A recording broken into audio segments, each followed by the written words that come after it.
here we go. Take just a moment to get us going.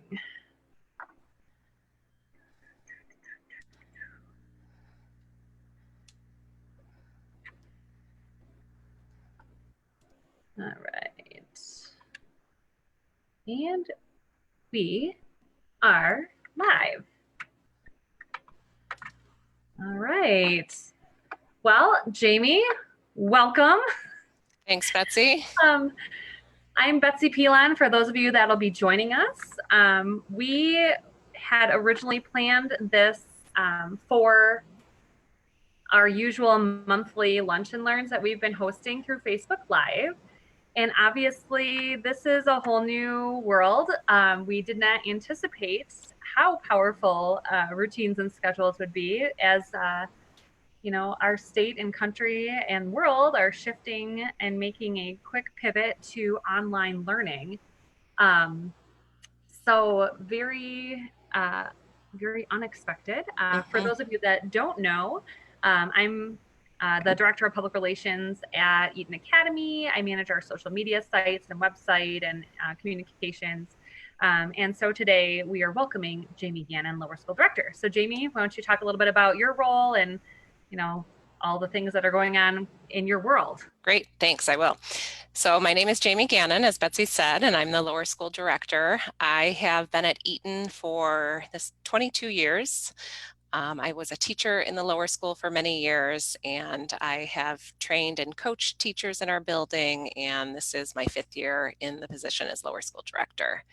And as Betsy mentioned, we have had this plan for a while, and it was going to look a little bit different, but with everything that we are all going through right now as we're working to launch home learning for our own children, we thought this was the perfect time to talk about schedules and routines. So instead of canceling, we're going to move forward, and we're broadcasting from our homes. So, you know, you may see some of our children come through as well. Let me just give you an overview of what we're going to talk about today. So I would like to start by defining schedules and routines, talking about why they're important, giving a little bit of the research, and then we'll talk about specific examples. Specifically, we'll spend some time in this home learning example and give some ideas for what you can do to help your kids develop schedules and routines related to home learning, and then end on some other items that can be takeaways or action items that you can put into place as you're thinking about your family. From our homes. Absolutely. Okay, so to get started, I want to talk just about the definition. So when we're talking about a schedule represents the big picture or the main activities to be completed.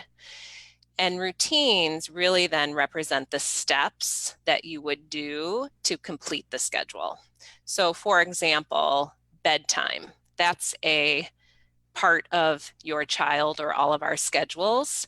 And the routines that we would take, right, to accomplish that would be those smaller routine pieces. And I just have an example here that I want to show you.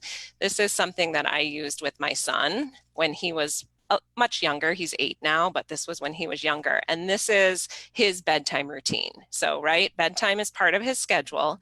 But in order for him to get ready for bed, we walked through this schedule. Right? And so it started with him getting his snack and his book. And when he would finish it, he would just close it up, getting his blue doggy, brushing his teeth, right? And so that's just an example, right, of what his routine looked like for bedtime. So what makes routines effective? There's really 3 components that make a routine effective. And that's that it's well planned, that it's regular, that it occurs often, and that it's predictable. So as I think about my son's bedtime routine, it needed to be really predictable for him. When we read a book, it was one book. If it was ever more, then the next night, right, he would argue and he would want more. But when we made it really predictable, he knew exactly what was happening and he could expect that. and it really helped with that routine. So well-planned, regular, and predictable really help with routines. Mhm. As we're going through this, we're going to get into a little bit of the research, but as we're going through this, think about areas where you might be able to implement a routine or a schedule that would really help, not only for your children, but also, right, for us as adults. And if for those of you who are joining us live, if you guys want to share in the comments some ideas that you have, we can talk about those with the group as well. Perfect. So looking at the research, why are schedules and routine important? I'm going to just go through some of the specifics of that, and then we'll talk about the at-home learning and other ideas. So first of all, schedules and routines really teach kids how to constructively manage themselves and their environment. They also influence our students and our children's emotional, their cognitive, and their social development. It strengthens family relationships, you know, going back to that bedtime routine when we're reading with our kids and we're having that story time together, or say we're getting a special treat after a soccer game. That's really strengthening those family relationships. Routines and schedules help kids feel safe and secure and prepared. And that's especially true when they can predict what's to come next. We know just from teaching at Eton, we have a structure and a routine to all of our lessons in our classrooms. And when the kids know what they can know that they can predict what will come next, we find that they're very successful with that. Also, it helps them better understand the expectations. And I think as parents, we have a better time or an easier time maintaining consistent expectations when we stick to the routine, when we stick to the schedule. And that leads to more positive behavior with kids. So it can reduce some of those unwanted behaviors. And I think that's true for us adults as well. I was just talking with one of the lower school Eton teachers, and she shared with me how she was feeling some anxiety and some stress as it relates to getting started with this home learning plan. And she said that now that we're in day 4, she has her schedules in place, she has routines set, and that has really started to ease that anxiety and that feeling that she was having. So, you know, with any routine and with any schedule, it takes time. So allowing ourselves that time that's needed to create these is important. And then just a few other things. It can help eliminate power struggles, which can be really helpful for parents. It helps kids cooperate. It leads to higher rates of engagement. You know, it teaches kids to look forward to things. So when they can see the big picture of a schedule, it gives them things that they can look forward to.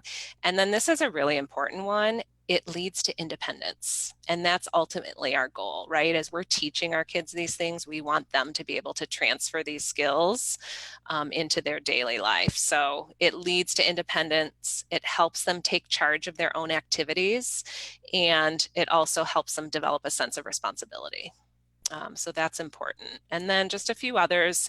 It helps build some of the basic skills, or what we might call executive functioning skills, like organization and time management. It teaches healthy habits, right? When we put flossing their teeth in their daily routine as a young kid, it just leads to some of those healthy habits, washing their hands before eating, things like that. And then another one that we're going to talk specifically about is chores, and when we have a routine for chores within the family, how that really helps with that sense of responsibility as well. So that's just a look at some of the research with routines and schedules. But one thing that I think is really important for all of us is that we know our kids and we know our family best. So we have some kids who are going to be able to thrive when you put that schedule in place. When they know, here's what I'm going to do, they can then kind of take the lead and really thrive with that. We have other kids in our family who are going to need us to really break down the schedule and help them implement the smaller routines. And we'll talk about that when we talk about home learning.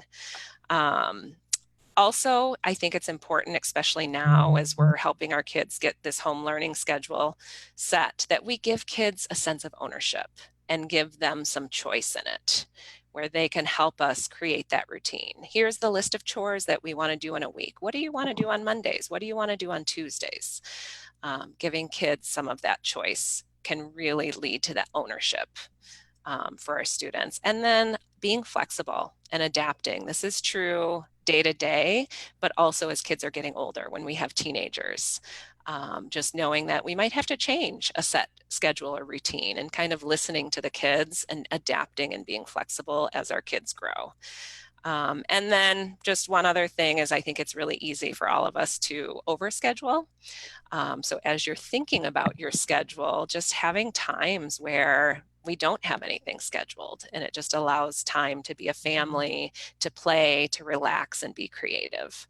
I think sometimes if we build that into our schedule, it can ease kids, it can ease adults, it can ease all of us.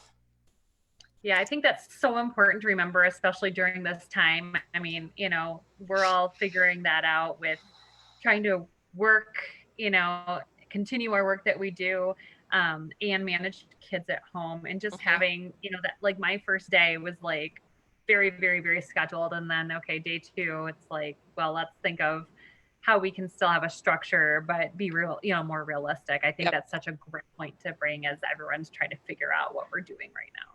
Yep. Yep. That flexibility is key. Mm-hmm. So I'm just going to give a few examples of where we might put schedules and routines in place as it relates to our children.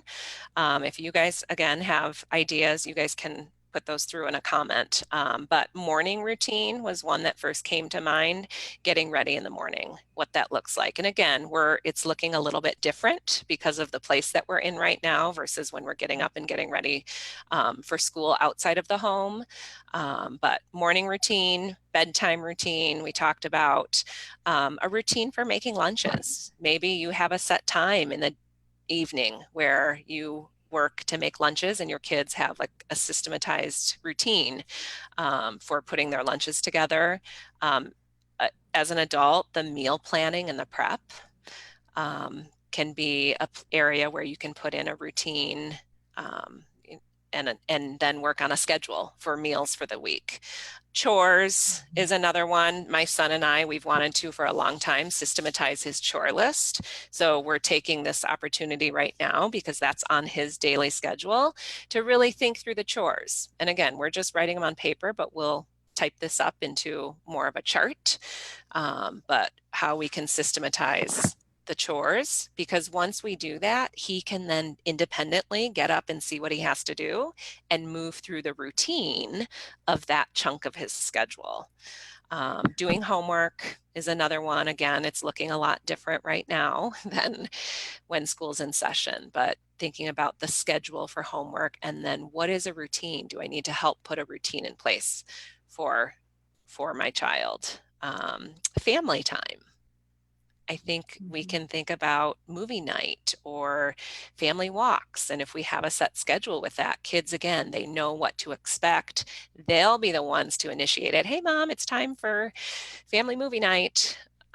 So thinking about things like that in our families, one-on-one time with parents is another one. And then the last thing that I had on my list was technology.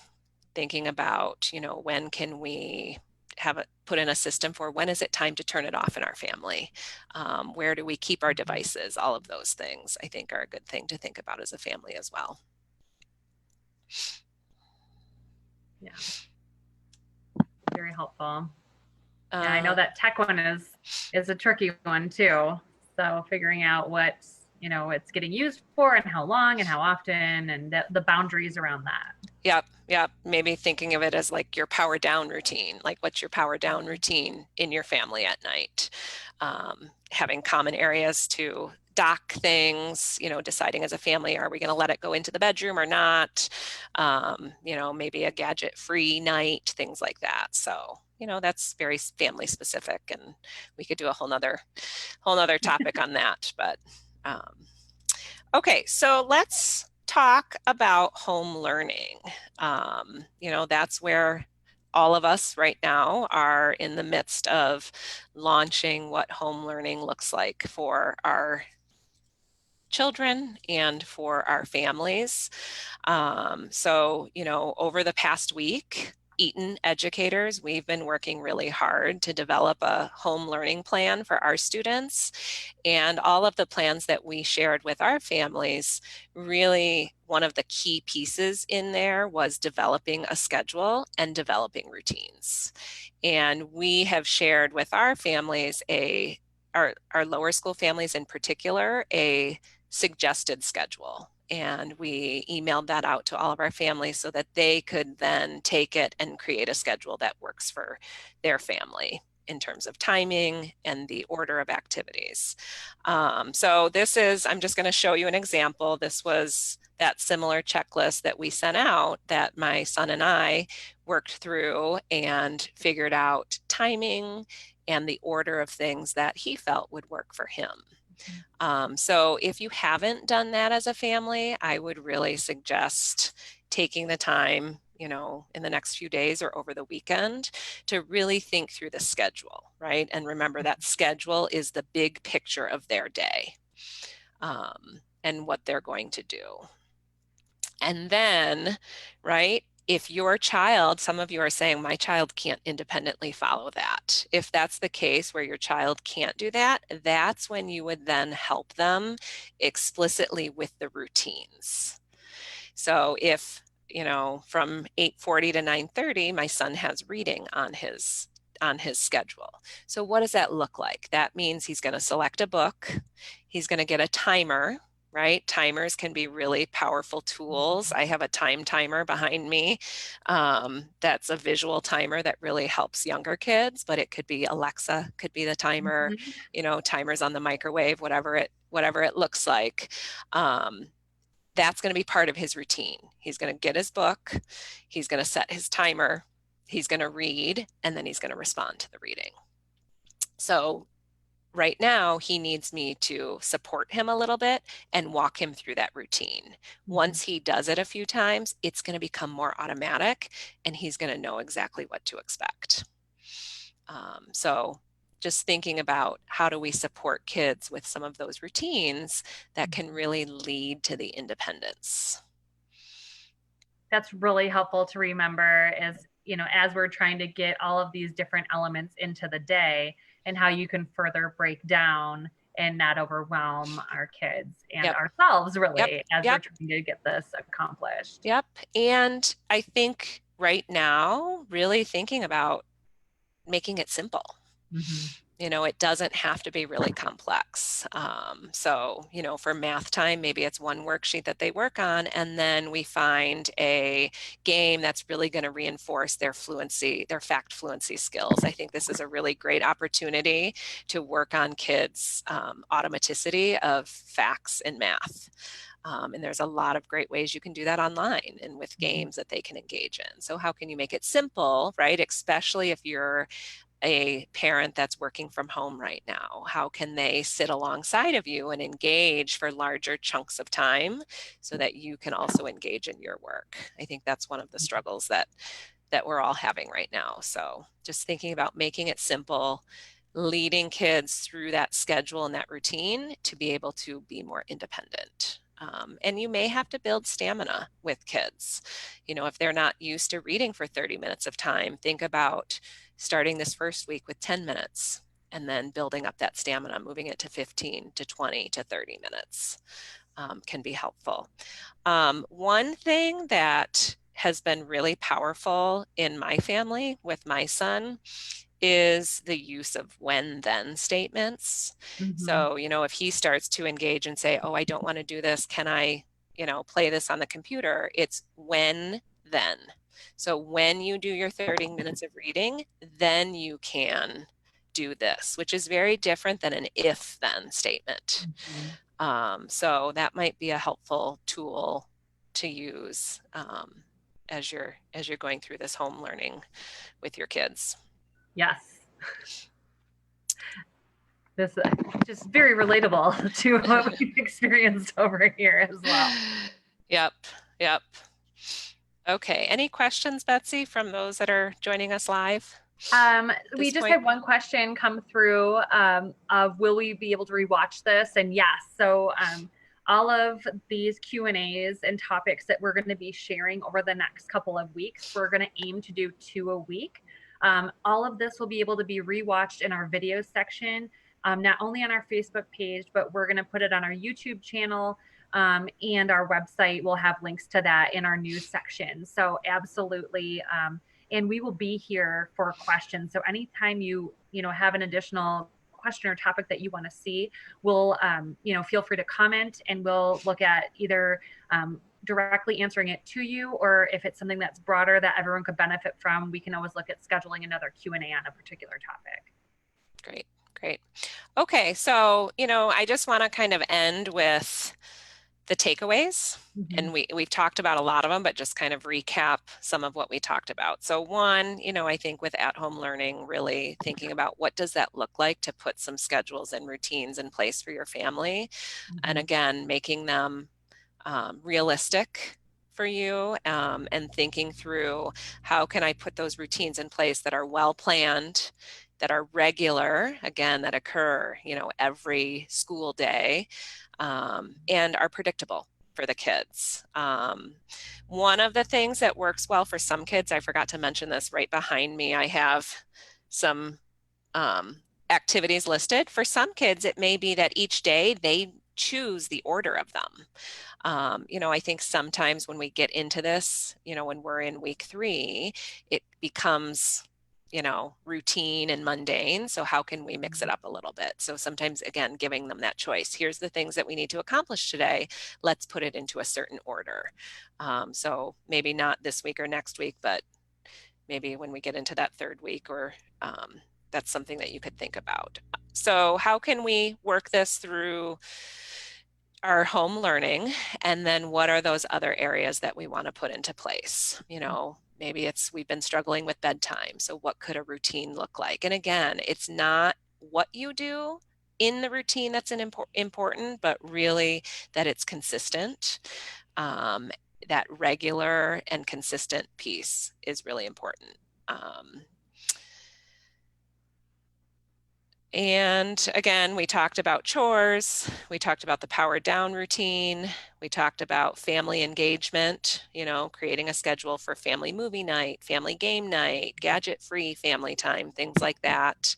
Thinking about meal planning and prep, chores, and then just think about what are other areas where, I'm feeling a little bit stressed and there's some back and forth engagement with the kids that results in a power struggle. And just think about, is there a routine or is there a schedule that we could put in place and that we can fall back on to really help with that? I was thinking about, with my son, he battles me about showering. So, okay, let's just set the days. These are the days that you're going to get in the shower, and then it doesn't become that power struggle. Mm-hmm. The other one that we're working on right now is cleaning the house. So we're going to systematize our approach to that and have a schedule and have a routine where we focus on a room each day so Mm-hmm. that it's not so overwhelming. So those are a couple of things that we're thinking about putting in place as we're, home most of the time right Mm-hmm. now. Absolutely. Those are so helpful. It's we're all in this together. So I think that's like one of the big messages that we want to put out there for our community.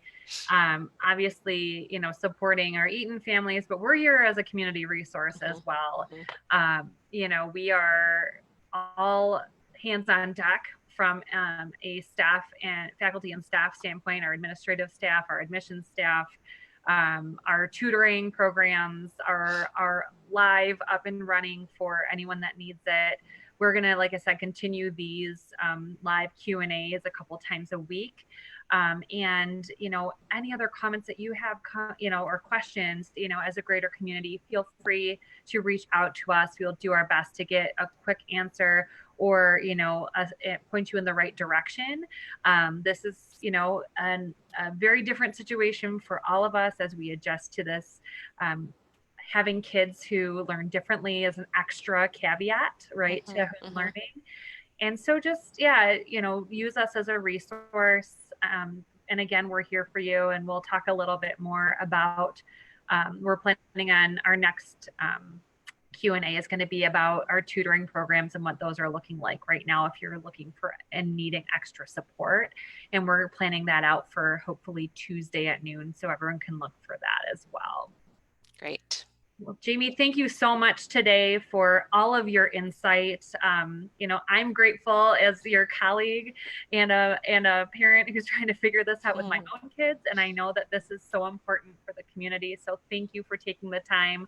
I know, with all the things going on, we were planning on doing it. I'm glad we were able to do it. Yes, me too.